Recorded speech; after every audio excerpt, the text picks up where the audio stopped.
He was a king carved from legend who defied God's fate and time itself just to escape death. In the shadowed past, where time itself was newly born, there reigned a king whose name would echo through eternity, Gilgamesh of Uruk. Neither fully man nor fully God, he stood above his people in stature, in strength, and in sorrow. His tale is the oldest ever told, carved in clay, long before parchment bore the names of other heroes. But his story is not one of easy glory or unchallenged rule. It is the tale of a man who sought the one thing no god would give him: mortality. Gilgamesh, son of the goddess Ninsin and immortal king, ruled with unmatched might. His walls encircled Uruk, tall as the sky, defying both time and enemies. He built temples that touched the heavens, and in his pride he measured all things beneath him. The people cried out beneath his harsh commands, and the gods heard. To humble the mighty, they shaped a wild man from clay and breath, a creature named Enkidu. Enkidu knew nothing of cities. He ran with gazelles, drank from rivers, and roared with lions. But the gods led him to Uruk, and there he met Gilgamesh, not in friendship, but in challenge. They clashed like mountains colliding, shaking the streets of Uruk, but neither fell. And in that stillness, after struggle, they found something rare. Kinship. Side by side, they sought to carve their names into the stone of legend. Gilgamesh, forever restless, feared a life without legacy. He led Enkidu into the cedar forest to slay Humbaba, the demon guardian. Against the warnings of the elders and omens in the stars, they journeyed beyond the bounds of men in the forest. The air was thick with ancient magic. The trees whispered curses, and Humbaba's breath withered bark. Yet with courage and might they faced the beast. Enkidu trembled at the spirit's gaze, but Gilgamesh struck. They felled Humbaba, and in doing so, defied nature and fate. The gods watched with unease. The balance had shifted. Then came the bull of heaven, unleashed by Ishtar after Gilgamesh spurned her offer of love. The ground cracked, the sky wept. Fire. But together the friends slew the beast. The people sang of their glory, and the king stood prouder than ever. But pride is the twin of doom. The gods met in silence. The world had been tilted by mortal hands. One of the heroes must pay the price. And so Enkidu, born of the wild, fell ill. He raged at the heavens, cursed the gates he entered, the gods who condemned him. But the sickness held him, and he slipped into death, whispering Gilgamesh's name. Grief tore the king apart. The crown grew heavy, his throne became ash. He touched Enkidu's brow, cold as stone, and wept not just for his friend, but for the truth. Enkidu's death revealed that even the mighty must die. Gilgamesh could not bear it. He cast off his royal robes and wandered into the wilderness.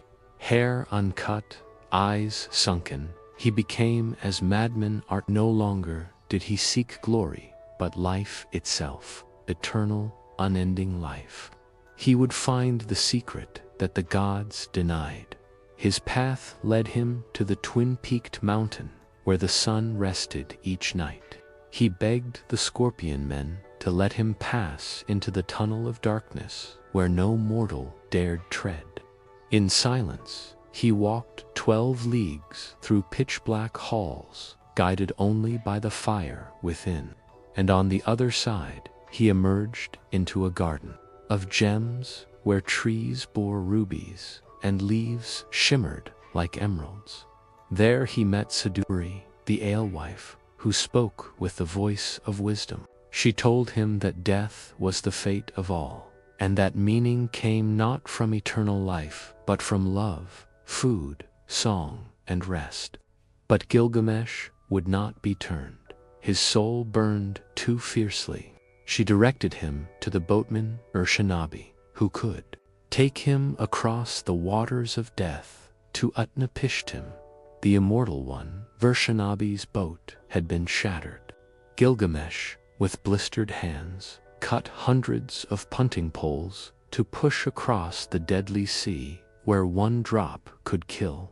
For days he labored, and at last reached the far shore. Utna Pisum welcomed him, not with joy, but pity. He told the tale of the great flood, of how he and his wife were granted immortality, not through heroism, but by divine mercy, to carry life forward when the world drowned. There is no permanence, he said. The gods made man mortal so that he might cherish life. But, Gilgamesh begged, he pleaded. So Utnapishtim gave him a test. Stay awake for 6 days and 7 nights. If he could conquer sleep, perhaps he could conquer death. Yet no sooner had Gilgamesh sat than sleep claimed him. Bread was placed beside him each day, and by the 7th the loaves were moldy. He had failed. Still, Utnapishtim offered one last gift, a plant from the deep ocean that would restore youth. Gilgamesh dived tide stones to his feet and fetched the plant from the abyss. He rejoiced. At last he had something. But on the journey home, while he bathed in a pool, a serpent stole the plant and vanished. The gift was gone, the dream broken. Gilgamesh stared into the sky and wept not with rage, but with understanding. He returned to Uruk, silent. He walked its great walls, taller than memory, and then he smiled. These stones, he said, will outlast me. These people, these songs, they are my legacy. He had sought immortality in body. He found it instead in story. In time, Gilgamesh died, as all men must. But he did not vanish. He became the echo in the city's stones, the star in a scribe's ink, the breath in every telling. His tale was etched into tablets, buried in dust, and found again millennia later. And so he lives, not because he refused to die, but because he dared to seek the answer, and in seeking, he became eternal. That is, the lesson of Gilgamesh.